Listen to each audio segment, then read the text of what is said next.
Bienvenidos a este podcast Liderazgo con Rodolfo Rojas. Una vez más estamos aquí para hablar sobre temas muy interesantes y actuales. Te damos la bienvenida a este canal.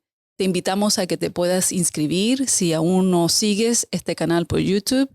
También a comentar y a compartir con todos los que conoces sobre este podcast.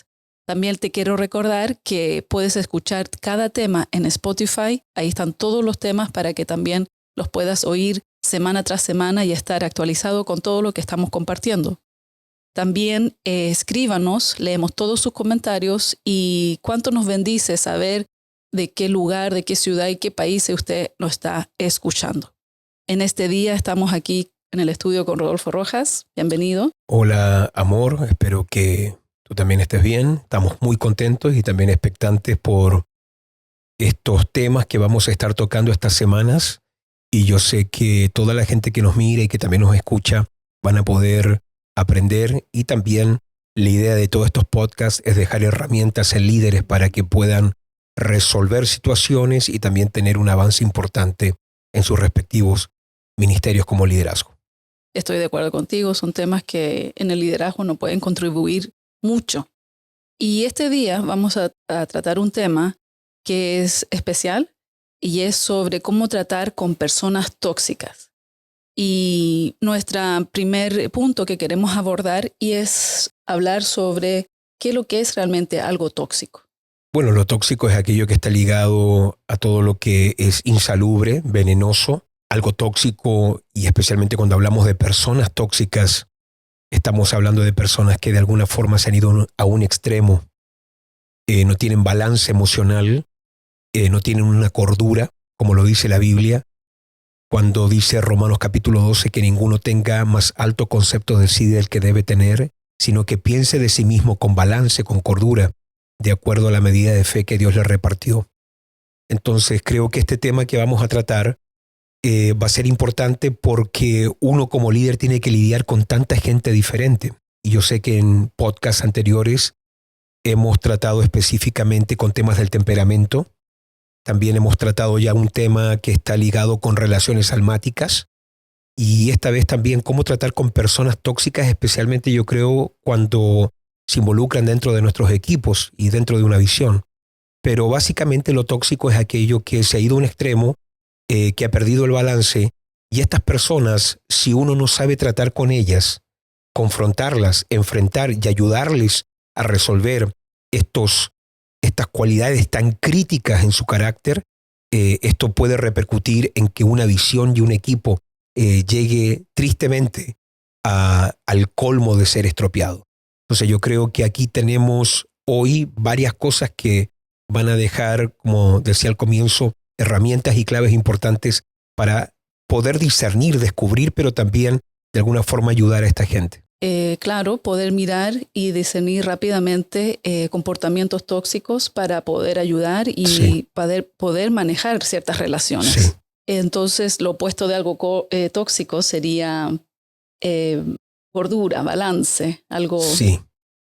Algo que es todo lo opuesto a irse a un extremo. A los extremos. Entonces, toxicidad sería un extremo en ciertos comportamientos. Exactamente. Y yo aquí también hay un punto bien importante que deberíamos elaborar, que es cuando la gente escuche de estos diferentes tipos de personas venenosas o tóxicas, es que todos también de alguna forma cargamos algo de esto. Solamente que hay algunas personas que nunca lo enfrentaron, nunca lo confrontaron, y dejaron que esto solamente tomara control de sus vidas.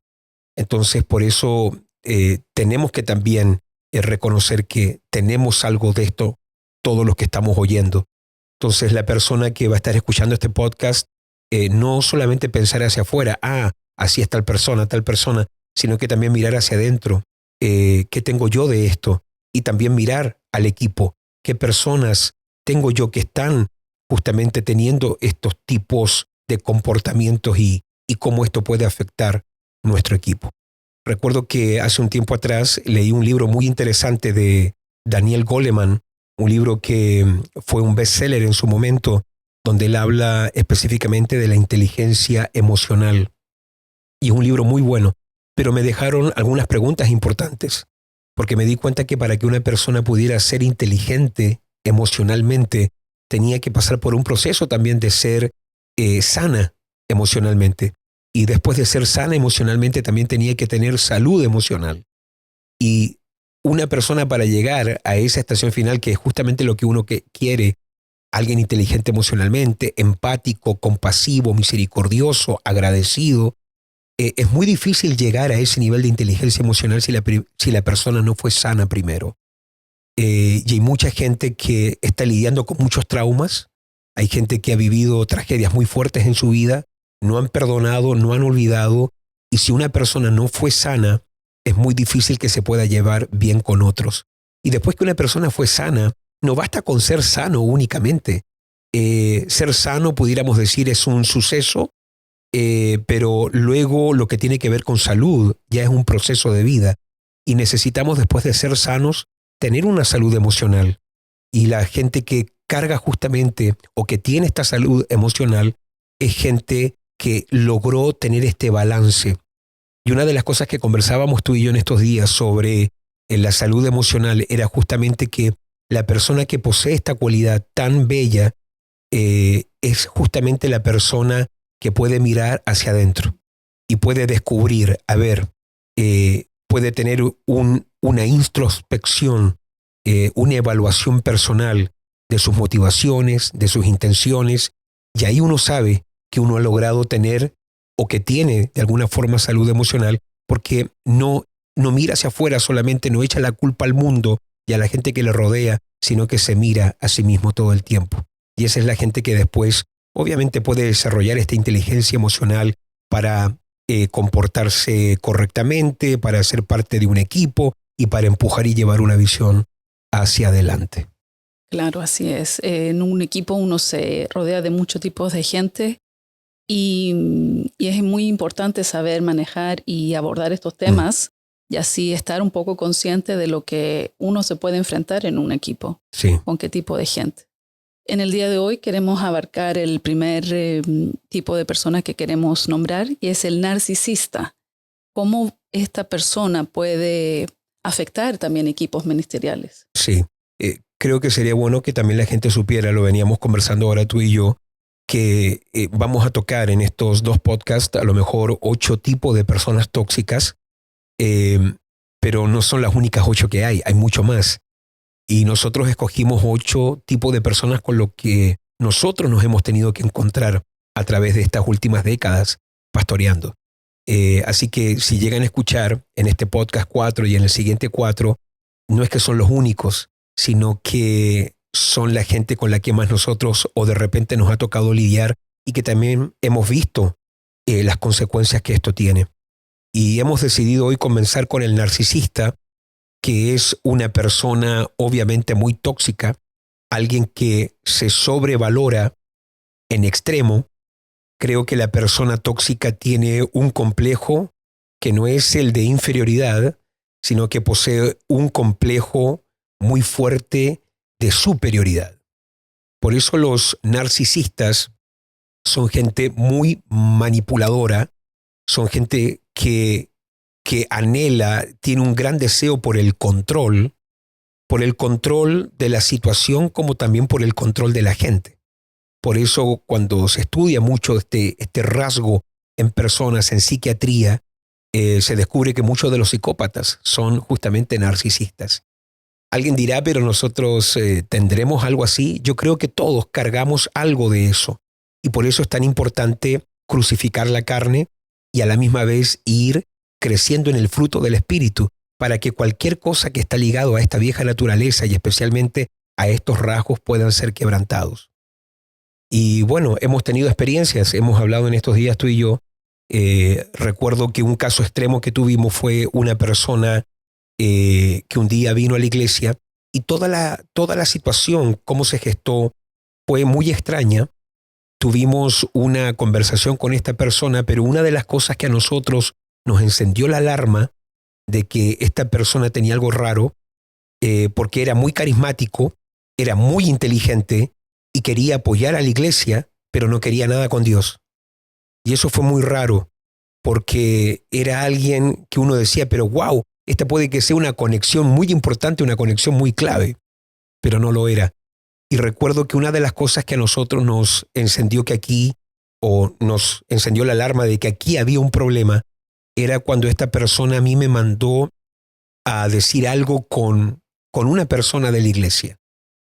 Este hombre me mandó a decir algo con un cierto hermano, a lo que yo respondí que no, y este hombre, que yo no tenía ningún tipo de relación, que solamente me había sentado a conversar con él una sola vez, llegó hasta mi casa. Mi mamá obviamente no le quiso abrir la puerta ese día. El hombre me dejó una carta, me dejó algo escrito de por qué yo tenía que tomar esa decisión, porque él quería lo mejor para la iglesia y que yo tenía que hacer esto y lo otro y por qué yo tenía que hacerlo y como que él me quería mandar.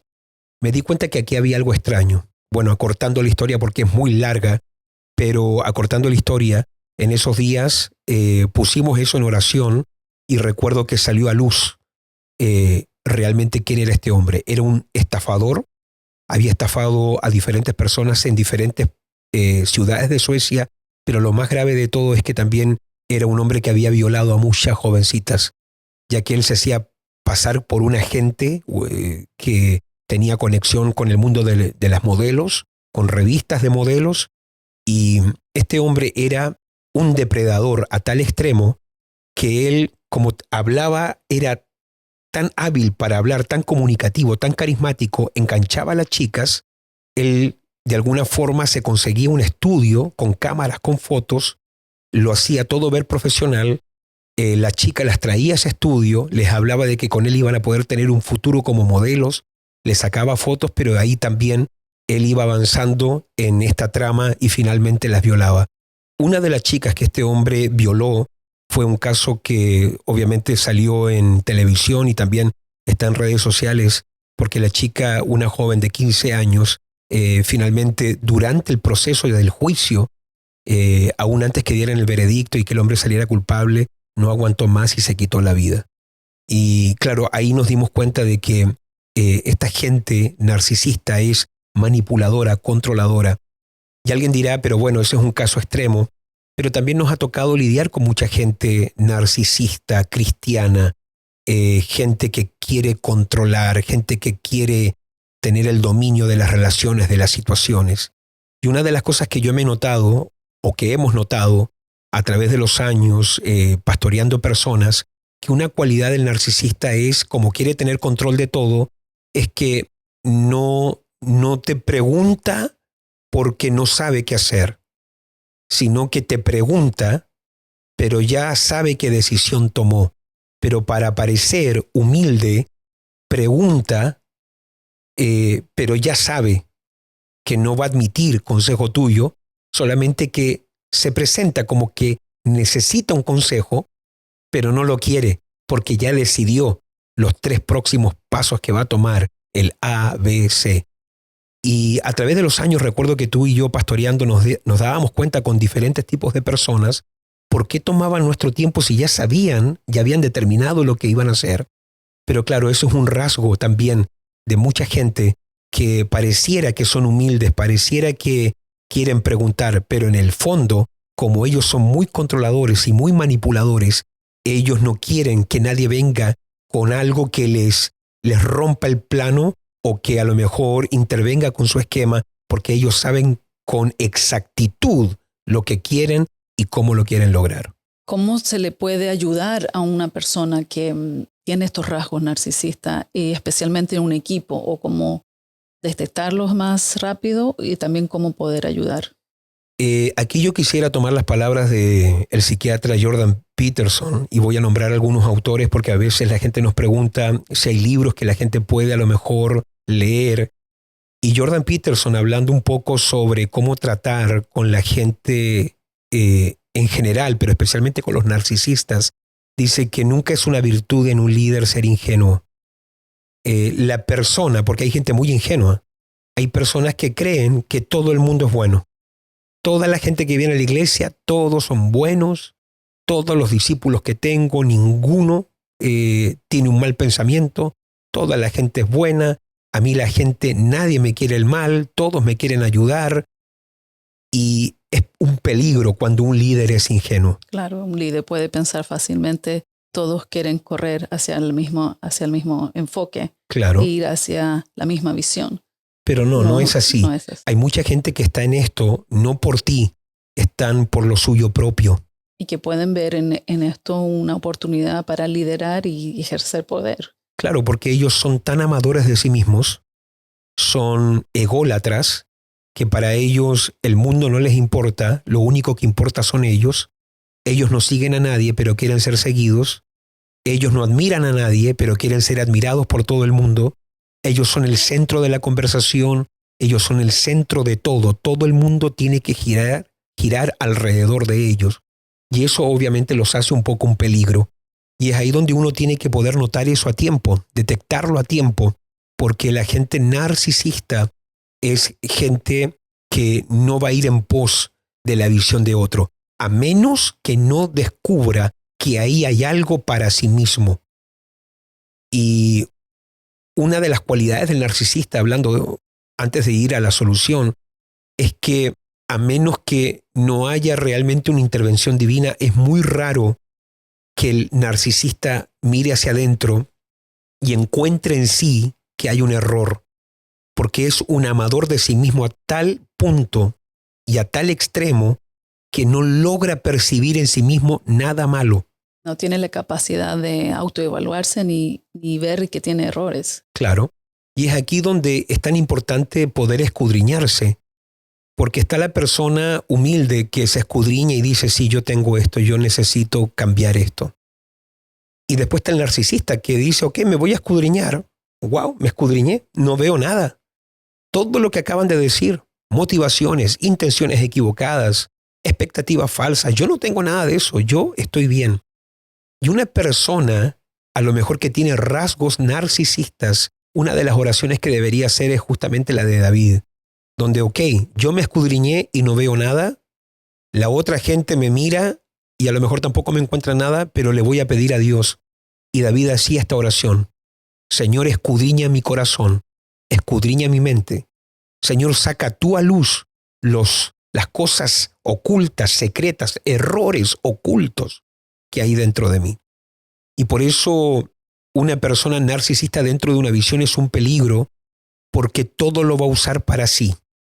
El equipo lo va a querer usar para sí, la posición es para sí, el dinero es para sí, la iglesia es para sí, el pastor es para sí, porque todo gira alrededor de él.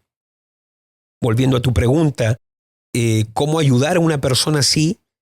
Y yo voy a decir algo acá, yo no soy experto plenamente en este tema, pero sí nos ha tocado lidiar con gente con estos rasgos. Mi conclusión, porque la psicología te va a decir que este tipo de persona puede tomar años en charlas, en ayuda psiquiatra o psicológica, pueden ser años de terapia, muchos años de terapia para ver si es que hay un cambio. Yo me he dado cuenta que lo único que puede cambiar una persona así es que venga un quebrantamiento del yo, del ego y de la voluntad, pero no generado ni creado por un hombre, no algo impuesto humanamente, sino algo divino, donde Dios quebrante a la persona completamente en su ego y en su yo.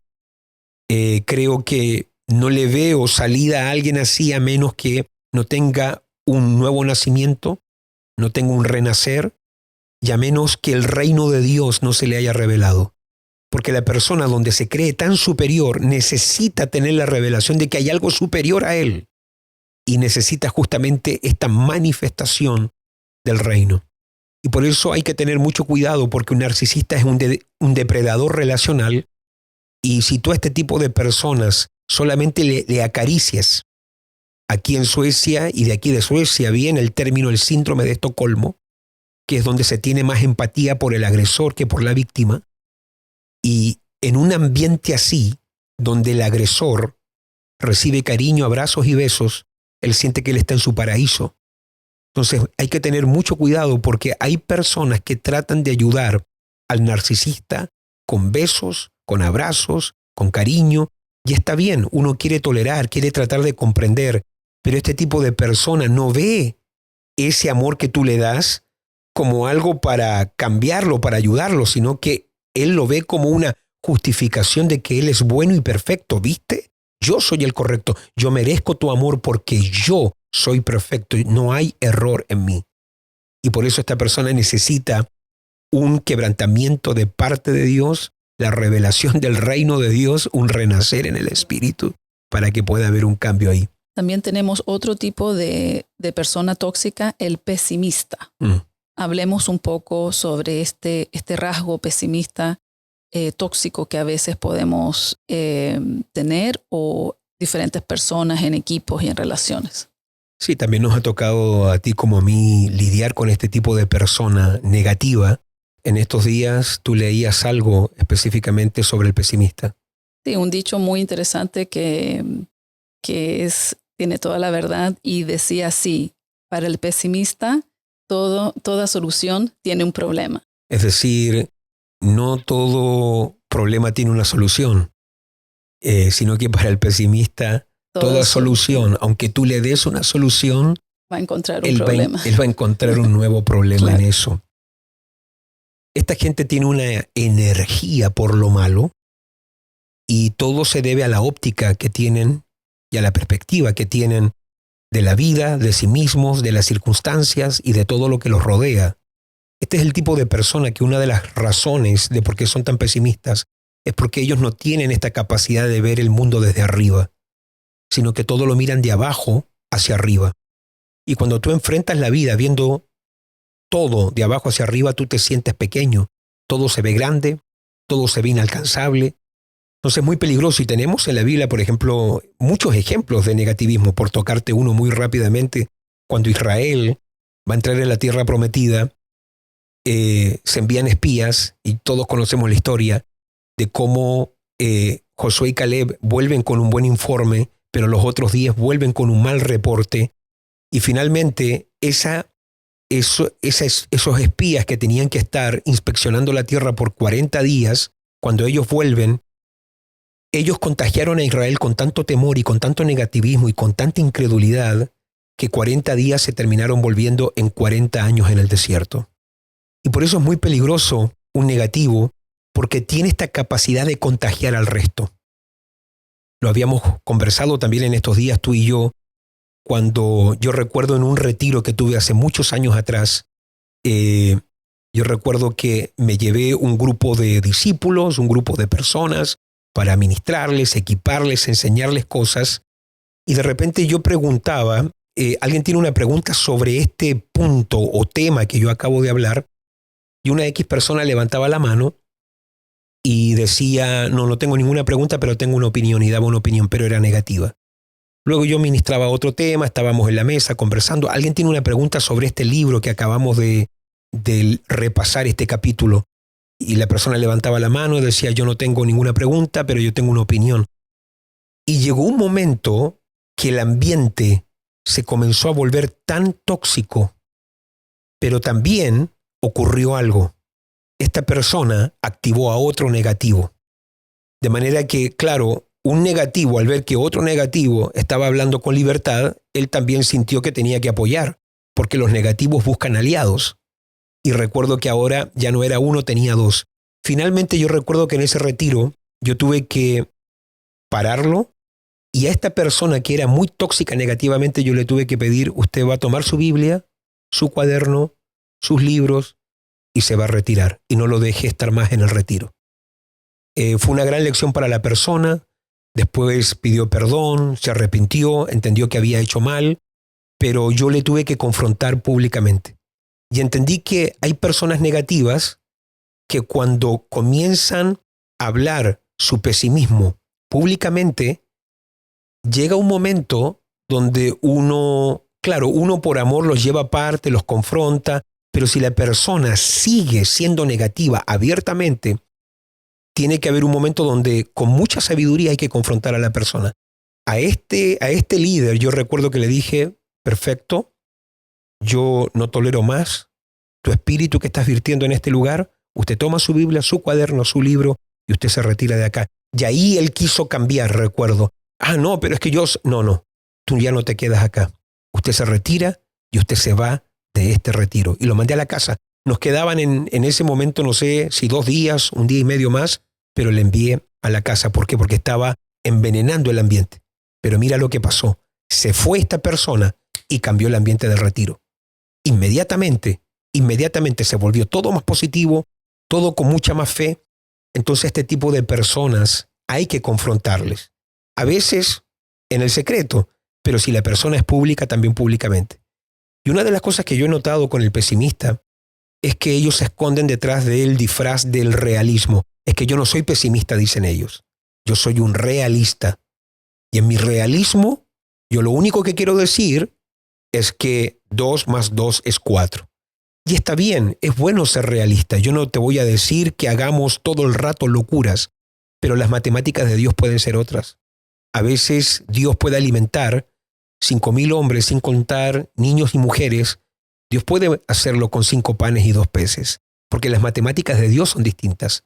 Y nadie va jamás a lograr algo para Dios con realismo, mucho menos con pesimismo. Entonces hay gente que se esconde y dice, no, pero es que yo no soy pesimista, yo soy realista.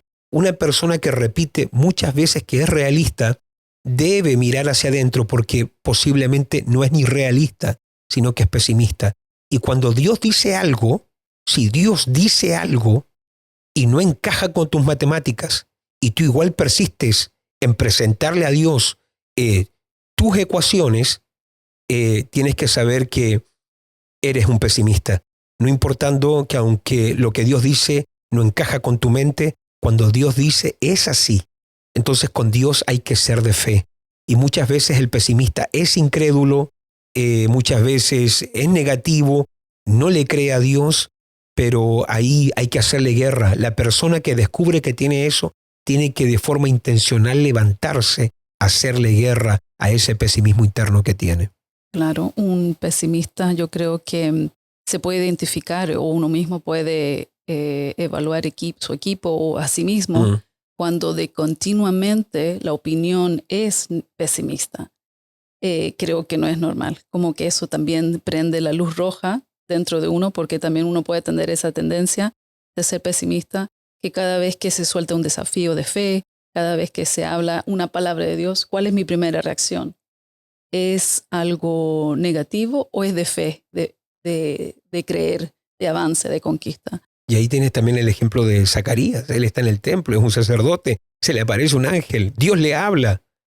Su esposa Elizabeth es anciana, son estériles, no tienen hijos, pero el ángel viene de parte de Dios, un ángel le dice que va a tener un hijo, pero él inmediatamente suelta la palabra, ¿cómo va a ser esto? Y fue tan ofensivo para el ángel como para Dios, que inmediatamente fue golpeado con un juicio y quedó mudo por 9 meses. Y ahí fíjate cómo Dios trató con el pesimista, que era justamente el padre de Juan el Bautista. Tuvo que cerrarle su boca por 9 meses, porque sus palabras eran negativas. Crean ambientes y también podía quizás hasta abortar el mismo niño que Dios estaba permitiendo que naciera. Y una de las cosas que yo pienso ahí, si tocamos ese punto, es el siguiente. ¿Cómo sabemos si es la primera vez que él hablaba negativamente? Sabemos que Dios es tardo para la ira y grande misericordia. ¿Por qué Dios va a dejarlo mudo de una sola vez? A lo mejor ya no lo sabemos, habría que investigarlo. A lo mejor ya Zacarías venía ya con una cultura que no se puede, que no se alcanza, que nunca se va a poder, que nunca lo hemos tenido, que nunca se va a lograr. Y finalmente Dios entendió que, o Dios mejor, emitió el juicio de dejarle cerrada su boca, porque anda a saber lo que las palabras de esta autoridad iban a crear finalmente en el vientre de Elizabeth, su esposa. A lo mejor no sabemos las consecuencias que iban a haber después. Y eso nos ayuda a nosotros a cuidar también el ambiente en nuestros equipos, ya que lideramos y queremos también que el ambiente sea de fe. Entonces, ahí, ¿qué nos aconsejas en un equipo? ¿Confrontar? Sí. Por ejemplo, una de las cosas que tú tienes que saber y que el negativo tiene que tener conciencia de es lo siguiente, que el negativo crea este ambiente tóxico con 2 cosas. Con su actitud, una, ya la mirada dice, no me gusta y no estoy de acuerdo. Y ese es un nivel. de toxicidad. Y luego viene el segundo, que es el golpe más fuerte, cuando habla. Porque las palabras cargan espíritu, las palabras cargan alientos y los alientos cargan olores. Y algunas palabras cambian el ambiente para bien, pero luego viene la palabra del negativo que cambia el ambiente para mal. Entonces tiene que estar muy consciente el negativo, que a lo mejor ya puso una mirada. Y esa es la gente que uno evita mirar cuando especialmente hay un proyecto de fe. En estos días, un pastor de IMC me llamaba porque están en un proyecto importante en este momento y me decía que quería para este proyecto, quería ensamblar un equipo de personas y este proyecto que tienen por delante obviamente demanda de fe, demanda de mucha fe. Entonces yo le decía, la gente que vas a reunir son de fe, y me preguntó por una X persona. Yo le dije, esa X persona, porque le dije, está bien este, pero le nombré, tal persona tiene fe, me dijo, no tiene fe. Entonces yo no invitaría a un proyecto que requiere mucha fe a alguien que a lo mejor va a abrir la boca y le va a echar a perder el ambiente de todos y también va a echar abajo la fe de todos los que están allí. Y pienso que una de las cosas que hay que hacer con la persona pesimista y negativa es ayudarle a que se concientice de que tiene una mirada y que muchas veces cuando habla trate de no solamente exponer, porque claro que puedes exponer, aquí hay un problema, ¿ya? Claro que se puede exponer, miren, ¿saben qué? Yo he estudiado esto, he estudiado arquitectura, soy ingeniero, yo veo que aquí hay un problema, perfecto, lo hay. Pero yo también creo. Traer una solución. Claro. ¿Viste? Que la última palabra tuya nunca sea el problema, sino que después que presentaste algo que puede ser ni negativo, sino real, después que lo presentaste poder decir, pero yo también veo esta solución. Yo también opino que si Dios ha dicho, Dios va a estar con nosotros. Yo también creo que si Dios nos ha apoyado en el pasado, también nos va a apoyar en el presente. Mira cómo cambia todo inmediatamente cuando la persona puede exponer la solución como palabra final y no el problema. Yo creo también que las personas que tienen esta tendencia a ser pesimista no solamente afectan a otros, sino que su mundo interior también está afectado y primeramente quizás hay un miedo que se esconde detrás de eso negativo, un miedo que esa persona siente. Y es algo que hay que tratar si uno lo siente, si siente esa tendencia a ser negativo o pesimista o temeroso. Creo que no produce un buen ambiente interno tampoco. Creo que las emociones y sentimientos que esa persona carga deben ser muy pesadas de llevar. Y mi consejo ahí sería también tratarlos. Ponerse, ya que estamos hablando con líderes, y evaluarse y poder de alguna otra forma como cambiar esa tendencia y ese comportamiento, claro, que es como un molde en su vida. Y ahí la palabra de Dios es clave para mí, tener un pensamiento, una palabra de Dios, una palabra bíblica, un versículo que te inspire fe, que te inspire una verdad de Dios que puede ser más poderoso que un temor interno. Porque tú notas en la Biblia que Dios es positivo, Dios es de fe. Él habla luz desde la oscuridad. Dios es Dios y para Él no hay nada imposible. Y recuerdo que un día Dios me llevó a mí a romper con incredulidad, confesando todos los días la palabra, donde dice, 1 Corintios, donde dice, qué cosas que ojo no vio, ni oído yo, ni han subido al corazón del hombre, son las cosas que Dios ha preparado para los que le aman. Entonces uno tiene que poder confesar la palabra porque la palabra de Dios es positiva y es llena de fe. Pero el pesimista, como tú decías, se perjudica mucho a sí mismo. Tú estabas leyendo ahora en estos días el libro que también lo recomendamos mucho, del pastor y psicólogo, me parece que es. Bernardo Stamateas. Bernardo Stamateas, que tiene justamente un libro que se llama, donde trata sobre gente tóxica. Y una de las cosas que tú estabas leyendo en estos días era cómo también la persona pesimista, una de las cosas que le ocurre es cómo se perjudica su salud. Claro. ¿Cómo era? Que la persona, hay estudios, decía él, que hay estudios donde muestran que la persona positiva en general vive 8 años más que la persona pesimista o negativa. Y también me parece que tú me comentabas que en el mundo laboral también es igual. Una persona pesimista vende mucho menos que una persona que es positiva. Claro, le afecta a todas las áreas de su vida. Es despedido más comúnmente, vende menos si es un vendedor. Entonces, hay mucho. El pesimista como también crea un ambiente interno, una vida muy negativa a sí mismo. Se afecta mucho más de lo que cree. El negativismo es como un perfume que dice, aléjate de mí. Y esto es muy importante que la gente lo sepa porque hay personas que te van a amar, pero llega un momento que ya no te logran tolerar más. Y por eso tú te vas a dar cuenta que el pesimista es una persona que tiende a quedar sola. Porque aleja a las personas de él. Aleja todas las relaciones. Todas las relaciones, y como está negativo, la gente no quiere ser amigos de él. Así que bueno, ahí una vez más yo creo que el fruto del Espíritu, dentro del fruto del Espíritu está la fe, y creo que ese es parte del fruto que en la persona justamente negativa, pesimista, debe crecer de una forma mucho más fuerte, porque ese sería para mí el remedio principal, que haya una revelación de la fe de Dios en la persona. Así es. Y creo que tiene que poder mejorar mucho conociendo la palabra de Dios y conociendo el Dios a quien sirve. Porque Dios es un Dios de fe, muy buen punto, de esperanza, de avance, de conquista. Y claro, ahí hay un mundo natural, pero también un mundo de fe sobrenatural. Y muchas conquistas en la Biblia, vemos los avances de la Biblia, las cosas sobrenaturales que ocurren, se requiere de gente de fe. Muy bien, tenemos un siguiente tipo de persona que queremos hablar hoy, y es sobre el cobarde, una persona tóxica que es cobarde. Afecta también en los equipos y afecta en las relaciones. Yo pienso que una de las cosas que tendríamos que tocar sobre el cobarde es entender que hay una diferencia entre sentir temor y ser cobarde.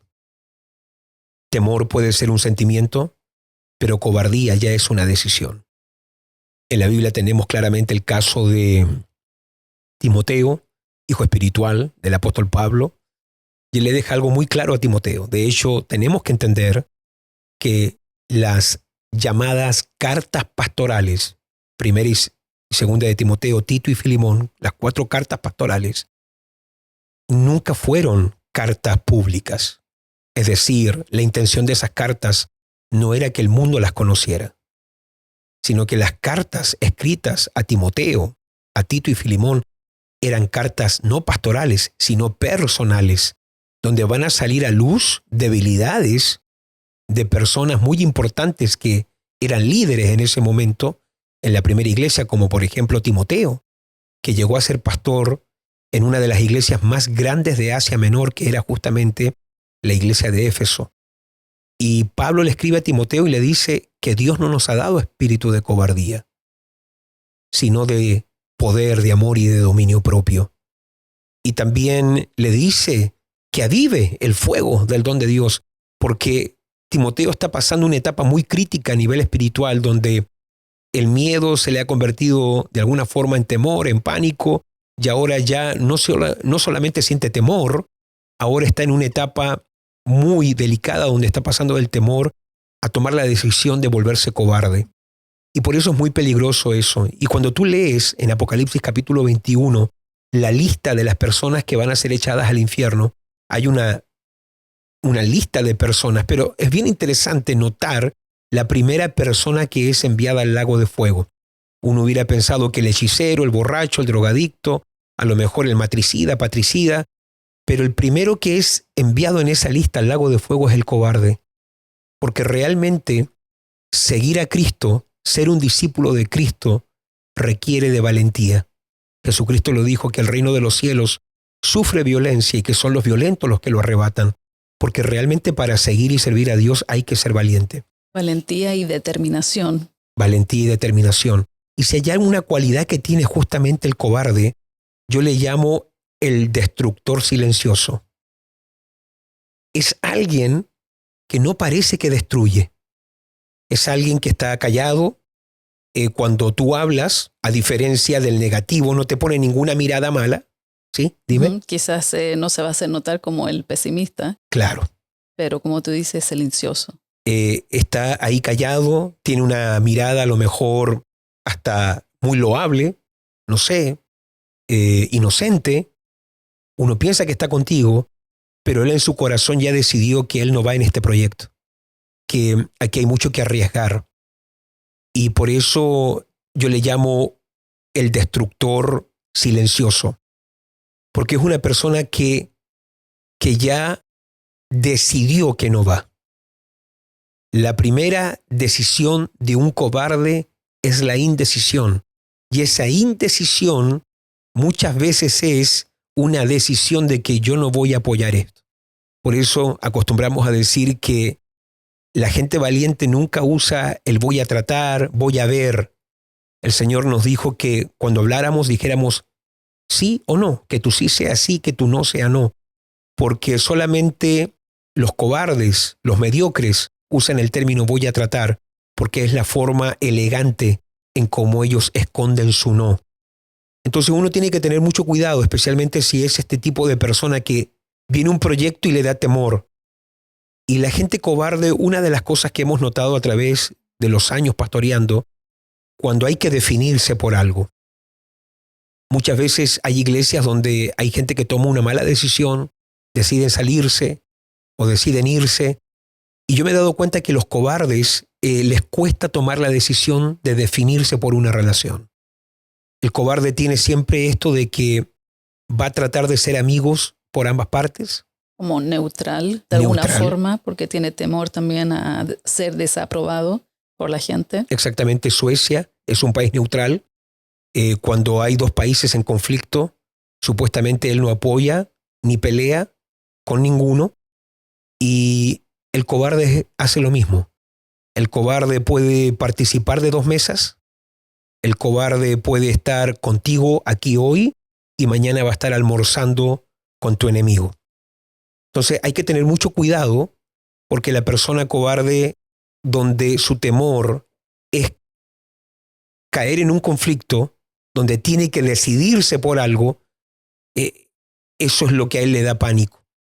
Y en estos días estábamos tú y yo en un cierto país, no lo vamos a nombrar, en un cierto ministerio tampoco lo vamos a nombrar, y tú estabas al lado mío cuando yo estaba tratando una situación con un apóstol y un pastor que estaba al lado. Había ocurrido una X situación, y una de las cosas que yo le di como consejo al pastor delante de su apóstol fue cuidado con las relaciones. Porque por causa de una palabra profética o de un profeta se había tomado una mala decisión. Entonces yo le dije a este pastor, cuidado con tus relaciones. Y yo le dije, si tú vas a caminar en unidad con tu apóstol, pero tú vas a andar escuchando el consejo de aquellos que aborrecen a tu apóstol. Si tú vas a caminar en unidad bajo tu cobertura, pero tú vas a ser amigo de aquellos que odian a tu apóstol, no va a terminar bien esto. No va a terminar bien. Y eso es algo muy típico de la gente que a veces tiene un poco de este temor, esta inseguridad. Sí, pero yo puedo almorzar aquí, puedo almorzar allá, puedo hablar por teléfono con este y puedo hablar por teléfono con el otro. Entonces, una persona tiene que aprender que en la vida nadie, Leila, nadie logra algo importante para Dios sin enemigos. Los enemigos son parte del plan de Dios. Es decir, dime, ¿hubiera David sido el hombre que fue sin un Goliat? ¿Hubiera David sido el hombre que fue sin un Saúl? ¿Hubiera David sido el hombre y el rey que fue el guerrero que fue sin los filisteos? Los enemigos son parte de tu vida. Es decir, la persona que tiene como meta, quiero servir a Dios sin enemigos. Quiero servir a Dios siendo amigo con todo el mundo. Tú fracasaste antes de intentarlo. Porque para poder servir a Dios y tener éxito dentro de una visión y bajo un plan de Dios, es inevitable que no tengas críticos, es inevitable que no despiertes la envidia de la gente. De hecho, la Biblia lo dice, me parece que es Eclesiastés 4:4, que la excelencia despierta la envidia de los hombres. Es decir, gente te va a perseguir, gente se te va a oponer, gente va a escribir cosas de ti. Yo a través de los tiempos, al igual que tú, porque estamos juntos en esto, hemos tenido que lidiar con todo tipo de enemigos. Desde el primer día. Desde el primer día. Enemigos de diferente índole.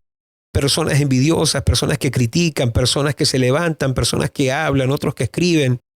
Y por eso yo le decía un día a un grupo de jóvenes que estaban revisando los comentarios que la gente ponía en mi YouTube y me estaban borrando todos los comentarios malos. Yo le dije, nunca me borren un comentario malo porque eso a mí me tomó muchos años llegar a tenerlo. Porque para mí es una medalla, es parte de la medalla tener comentarios donde gente te critica, gente que no te conoce, hablan mal de ti, te dicen cosas para allá, para acá. Yo realmente no voy a decir que estoy esperando, quizás sería un poco enfermizo decir que me gusta eso, pero he tenido que aceptar que es parte del proceso, el plan, camino hacia el éxito, tener enemigos.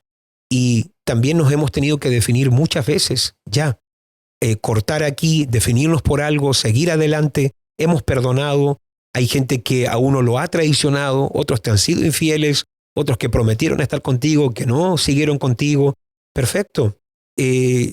Yo te perdono, te bendigo, pero yo tengo una visión que cumplir. Yo no me voy a parar ni me voy a estacionar en una etapa de mi vida para tratar de pastorear un rebelde que no quiere ir conmigo. Y ese es un consejo que yo le daría a todos los pastores. No traten de pastorear rebeldía. La rebeldía no se pastorea. Por eso cuando el padre del hijo pródigo, de la llamada historia o parábola del hijo pródigo, cuando el hijo decide irse, el papá entiende que no debe correr detrás de él. El papá lo deja. ¿Por qué? Porque tú no puedes pastorear a un rebelde. Tú no puedes pastorear a alguien que ya no quiere ir contigo. Entonces, ahí uno tiene que tener mucho cuidado. Por eso, yo recomendaría a todas las personas que nos están mirando, que a lo mejor descubren que hay algo de cobardía ahí, entender el espíritu que Dios me dio, el Espíritu Santo, lo último que tiene es ser cobarde. Por eso, el Señor Jesús que dijo, y recibiréis poder cuando haya venido sobre vosotros el Espíritu Santo. El Espíritu de Dios que tenemos es poderoso. Así que no le tengas miedo a los enemigos, no les tengas miedo a los críticos, no le tengas miedo a los envidiosos, a los que te persiguen. Son parte de un plan. Pero Dios, con la guianza del Espíritu, te va a llevar a sobreponerte a cualquier crítica, a cualquier ataque de envidia y a cualquier enemigo que se levante contra ti en el camino. Y como dice la palabra, si Dios es por nosotros, ¿quién contra nosotros? Aquel que no escatimó a su propio Hijo, sino que lo entregó por todos nosotros, ¿cómo no nos va a dar también con Él todas las cosas? Claro, es un excelente consejo para alguien que pueda encontrar quizás esta característica tóxica de ser cobarde. Y yo aportaría que daña también mucho a un equipo. Sí. Que daña mucho, aunque sea muy silencioso, que si hay cobardía interiormente y sea silencioso, no se pronuncie, no quizás muestre y marque un ambiente muy fuerte como el pesimista, pero frena también un equipo y daña a todo a su alrededor. Creo que también afecta mucho las relaciones y no solamente un equipo, sino que en un matrimonio, que un esposo o una esposa que no esté definida, obvio, va a haber problemas de inmediatamente, pero también en un equipo ministerial. Claro. ¿Cómo podemos ayudar a alguien que puede descubrir que tiene una tendencia a esto? Yo pienso que le va a ayudar mucho tratar de trabajar de forma muy unida con alguien que sea su polo opuesto. Por eso yo me he dado cuenta, por ejemplo, pienso ahora en algunos casos donde el hombre es indefinido pero la mujer es definida. Cómo la mujer tiene ese poder de influencia para este hombre indeciso volverlo ahora muy determinado. La relación, poder tener una relación con alguien que sea lo opuesto a ti, que sea valiente, que sea esforzado. Esta gente puede ser tan destructiva como lo estás hablando tú, como lo estamos tocando en este podcast, que una de las cosas que dice, me parece que es Deuteronomio, que cuando hubiera un pusilánime, un temeroso cobarde en medio de ustedes y se va a ir a la guerra, que al tal mejor lo envíen a la casa, es decir, despidan al pusilánime. ¿Por qué? Porque va a terminar contagiando al ejército. Pero volviendo a tu pregunta, ¿cómo lo ayudamos? Yo pienso que primeramente entender que el fruto del Espíritu es todo lo opuesto al temor, al miedo, a la cobardía. El Espíritu Santo es un espíritu de poder, de amor, de dominio propio. Entender que esa es la cualidad. También reconocer, soy cobarde. Creo que esa es la primera valentía de un cobarde. La primera manifestación de valentía en cualquier persona que a lo mejor se considera miedosa o cobarde es reconocer, yo tengo este problema. Si un cobarde logra entender o reconocer, yo soy cobarde, estoy luchando con esto, acaba de ser extremadamente valiente. Y de ahí ya se puede ir arreglando el resto de las cosas. Pero yo pienso que relaciones son muy claves y yo me he dado cuenta de eso en la iglesia y especialmente cómo las mujeres tienen tanta influencia sobre el hombre. Me he dado cuenta de esto. Un hombre que está mal y una mujer que está bien, la mujer no se deja influenciar por el hombre. La mujer puede seguir adelante con un hombre inconverso. La mujer sigue adelante con un hombre que no quiere ir a la iglesia y la mujer persevera y sirve en la iglesia de esa forma. Me he dado cuenta al otro lado. El hombre está viniendo a la iglesia y está sirviendo. La mujer no quiere venir a la iglesia y no quiere servir. El hombre, si está sirviendo, dura poco tiempo. La mujer influye mucho y yo también ahí quisiera decirle a las mujeres que usen su influencia para bien. Porque el poder que tiene una mujer sobre el hombre es demasiado grande muchas veces. Y una mujer puede usar esa influencia para bien como para mal. Y ahora yo estoy pensando justamente en un matrimonio donde yo creo que ella fue la que salvó a ese matrimonio porque usó su influencia para bien. Y gracias a eso logró salvar su matrimonio, su familia, como también su ministerio. También la supo usar, su Sí. inteligencia, con sabiduría. Claro. Que pudo afectar. Muchas gracias por eso. Y quisiéramos abordar entonces el último personaje de hoy, que es el mezquino. Sí. Ese es otro tipo de persona muy tóxica y yo le diría a la gente que es un tipo de persona a la cual yo, en lo personal, los confronto y también los evito. Pocas cosas me caen tan mal como alguien que sea estrecho de mente, pero en el sentido de que es muy ruin, muy mezquino, porque el reino de Dios es un reino donde somos salvos por la generosidad, la dadivosidad y el extraordinario amor de Dios. Dios es un dador. Dios Padre nos dio a su Hijo. Cristo nos envió y nos dio el Espíritu Santo. El Espíritu Santo nos dio y envió a los creyentes a las naciones para que se pudieran abrir iglesias. El reino de Dios, todo está ligado a dar. En el reino de Dios todo es generosidad.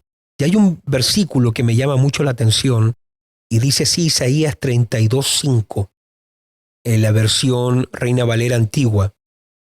Dice así, el mezquino nunca más será llamado liberal, ni será dicho generoso al avariento, porque el mezquino hablará mezquindades y su corazón fabricará iniquidad para hacerle impiedad y para hablar escarnio contra Jehová, dejando vacía el alma hambrienta y quitando la bebida al sediento. De manera que la Biblia nos habla del mezquino. Otra versión usa el término ruin. Y más adelante dice el verso 8, un verso muy conocido, dice, pero el generoso pensará generosidades y por su generosidad será exaltado. De manera que a Dios le gusta las personas, los hijos, aquellos que le sirven, que son muy generosos. Dios ama al dador alegre.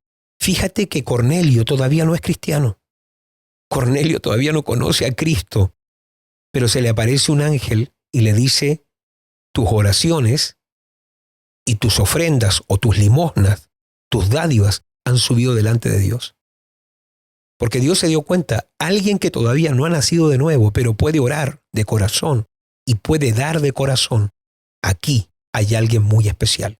Tú vas a descubrir gente que llevan a lo mejor años en el Evangelio y tienen problemas con la dádiva, problemas con la ofrenda, problema con un diezmo. ¿Cómo te va a generar tanto problema un diezmo? ¿Cómo alguien va a decir estoy dispuesto a darle a Dios mi vida, pero tú no puedes dar un 10%, no puedes traer una ofrenda?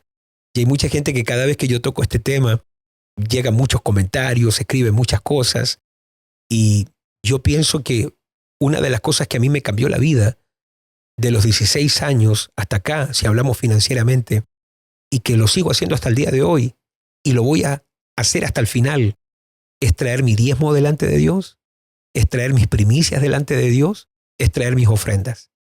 Y bueno, esto siempre suelta por ahí críticos, oponentes, enemigos, pero bueno, allá ustedes, hagan ustedes su podcast, hagan ustedes su programa y hagan ustedes sus videos y bueno, ahí ustedes hablen, critiquen, hagan todo lo que ustedes quieran, pero yo voy a hablar siempre que dar es una bendición. Traer ofrenda es una bendición, dar al necesitado es una bendición, honrar una cobertura con una ofrenda es una bendición. Y nosotros, tú y yo nomás sabemos cómo vivimos pensando, cómo damos más, cómo podemos ofrendar más, cómo podemos darle más a la gente. Y para mí realmente el reino de Dios, una de las cosas que debemos procurar dentro de nuestros equipos, hablando del ruin, dentro de los equipos hay que estar muy atento a los mezquinos, porque alguien que tiene problema para dar algo es porque no se ha dado a la visión, porque alguien que se dio nunca va a tener problemas para dar, porque Cristo a nosotros no nos dio algo, Cristo se dio a sí mismo por amor a nosotros. Y cuando yo veo que alguien tiene problemas con una ofrenda, no tiene problemas con la ofrenda, lo que tiene problema es presentarse a sí mismo como ofrenda. Y es ahí donde nosotros como obreros, como líderes, como discípulos del Señor, nunca pongamos un pretexto, una excusa para no darnos. Es una honra, es un privilegio dar. Jesús lo dijo así, el Hijo del Hombre no vino para ser servido, sino para servir y para darse el rescate por muchos. Creo que cuando alguien tiene un encuentro genuino con Dios, es una de las cosas que se comienzan a derribar en una persona, una vieja naturaleza como ser mezquino, porque no solamente es mezquino quizás con las finanzas, sino que en todas las áreas, en reconocer a otra persona, en halagos, en dar amor. Creo que ese rasgo tóxico se muestra en muchas áreas también, que la persona mezquina financieramente, que pueda tener argumentos contra la dádiva, también no es generoso con sus palabras, con reconocer o halagar a otras personas. Es pobre en todos los sentidos. Pobre. Es pobre en la mente, es pobre emocionalmente. Y la toxicidad de esa persona aleja también a las personas a su alrededor, porque nadie quiere estar cerca de alguien que solamente exige de ti, pero nunca está para dar. Exacto. Y eso es muy triste porque hay gente que para recibir, perfecto. Es gratis, perfecto. Esto tiene un precio. Entonces no. Qué triste que hayan personas, y yo creo que pueden ser cristianas pero no han conocido a Cristo. Yo creo que hay gente cristiana que no ha conocido a Cristo y por eso gente cristiana tiene tanto problema para dar porque realmente no han conocido la naturaleza dadivosa que realmente tiene nuestro Señor Jesús. Y por eso tú te vas a dar cuenta que, como tú dices, la gente ruin lo es en todos los sentidos, es decir, espiritual, mental, emocionalmente. Pero yo creo que nosotros venimos, tú y yo, de una escuela donde nos enseñaron a siempre traer monedas. ¿Te acuerdas cuando uno era pequeño, joven? Bueno, yo recuerdo cuando mi abuelita me llevaba a mí a la iglesia y llegaba el momento de la ofrenda, a un niño no se le daban billetes, nos daba monedas. Y yo recuerdo que mi abuelita también llevaba sus monedas a la iglesia. Y eso es lo que se daba. En un tiempo se le llamaban hasta las evangélicas, claro, refiriéndose a las monedas, porque eso es lo que uno presentaba. Pero tú recuerdas también, no sé si lo contaste en algún podcast o quizás no. No sé si lo he contado, pero sí recuerdo. Cuando tú trajiste tu primera ofrenda de rompimiento delante de Dios. Sí, cuando dejé de dar monedas, creo que lo hice como niña, pero... ¿Recuerdas qué edad tenías? Creo que tenía como 13, 14 años, estaba en la adolescencia y nadie me lo enseñó, pero yo creo que el Espíritu Santo me redarguyó y me hizo entender por qué tengo que traer, si sirvo a un Dios, si vengo a adorar a Dios Todopoderoso, a un Dios sobre mi vida, mi máxima autoridad, y presentarme con monedas, como que no concordaba y me sentí muy, muy confrontada. Y era muy, muy niña, muy adolescente todavía, 13, 14 años. Y ese domingo, cuando me dio mucha vergüenza delante de Dios de presentarme con ofrendas, que solamente eran monedas y le llamábamos las evangélicas, como de broma. Pero yo no sentí ese día gozo, sino que sentí una tristeza muy profunda. Creo yo que por el Espíritu Santo, porque yo decía servir a Dios, amar a Dios, pero con mi vida financiera le estaba ofreciendo lo peor de mí, porque no usaba las monedas para cuando iba a comprar otra cosa para mí, sino que usaba quizás los billetes. En ese entonces donde se usaba mucho Claro, para tu ropa, tus zapatos. La ropa, zapatos, comida, uno usaba los billetes, las monedas no alcanzan para eso. Y creo que ese domingo, recuerdo que ese domingo determiné que no iba a presentarme delante de Dios una vez más con monedas, con evangélicas, sino que iba, y si el próximo domingo no tenía lo suficiente para un billete, lo iba a juntar y lo iba a juntar y lo iba a cambiar para un billete para presentarme delante de Dios con una ofrenda que fuera más digna. Pero no porque alguien me lo estaba pidiendo, sino que creo que en mi forma de vida, lo que yo decía de Dios no concordaba con mi forma de actuar. Claro. Y ahí me sentí muy confrontada. Y esa vez, ese domingo que entregué mi primer billete en la ofrenda, yo escuché literalmente un rasgarse, un velo, pero de tela grande, y era como una tela muy vieja, y sonó tan fuerte. Yo escuché ese sonido en el altar cuando yo voy a entregar. No en el espíritu, sino que... No, yo lo escuché con mis oídos. Cuando yo entrego la ofrenda, después de entregar la ofrenda, se rompió un telón. Se rompió algo muy fuerte. Fue tan fuerte que yo me tuve que dar vuelta a mirar qué fue eso, qué tela se rompió. Pero no, ahí no había nada roto, nada que hubiera como una tela. Y creo que fue Dios mostrándome algo ahí en mi vida muy personal.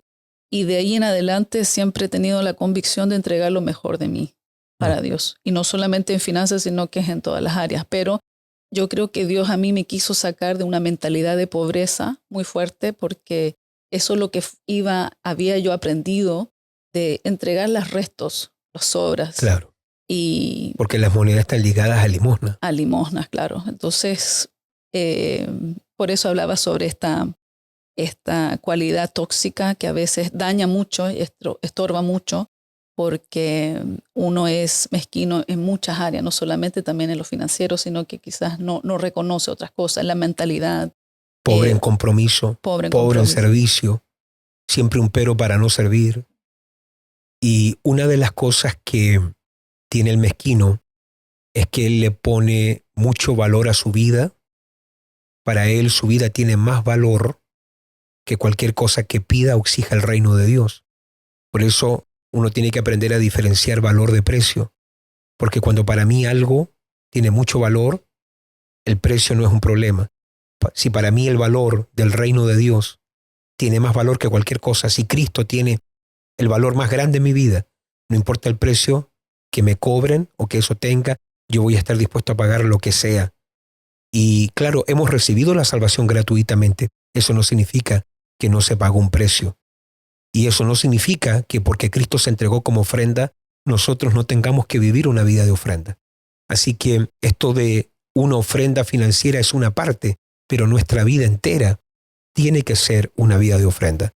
Y yo también recuerdo que tú a los niños, desde pequeño, cuando eran pequeños, tú les enseñabas a ellos que juntaran las monedas y lo cambiaran por un billete, pero que a la iglesia, desde pequeño, eran chiquititos, tú les enseñabas que tenían que llevar billetes.